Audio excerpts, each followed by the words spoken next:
வணக்கம்மா. ஜிஆர்டிக்கு போயிருந்தேன். அங்கே பெருமாள் சிலை பார்த்தேன். அழகாக இருந்தது. என்ன விலைன்னு கேட்டேன். நான் வாங்கலான்னு சொல்லிட்டு பார்த்தா 55,000 சொன்னாங்க. அதோட வாய் முன்னு வந்துட்டோம்மா. எங்கள் ஊரில் பாத்திர கடையில் போய் பார்த்தேன். பூஜை சாமான் கடையில் சாமி சிலையெல்லாம் இல்லை, பூஜை சாமான் மட்டும்தான் இருந்தது. என் பொண்ணு கேட்டா, நீ பெருமாள் சிலை வாங்கணும்னு ஆசைப்பட்டியாம்மா, இன்ஸ்டாகிராமில் விற்கிறாங்க, அதை வாங்கலாமான்னு கேட்டா.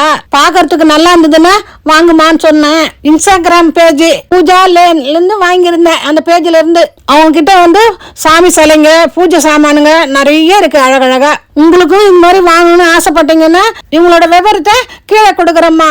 கோவிந்தர் வாங்கணுன்னு 5 நாள் தண்ணியில போட்டு வச்சிருந்தேன். 3 நாள் பச்சரிசியில் வச்சிருந்தேன்.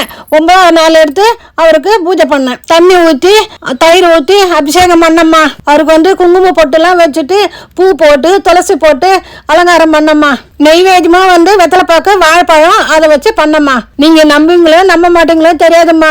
நான் பூஜையெல்லாம் முடிச்சுட்டு நான் எழுந்து சாமி கும்பிட்டு வந்த பிறகு பசங்க போய் காலண்டர் பார்த்தாங்க. கடைசியில் பார்த்தா அன்னைக்கு ஏகாதசிமா.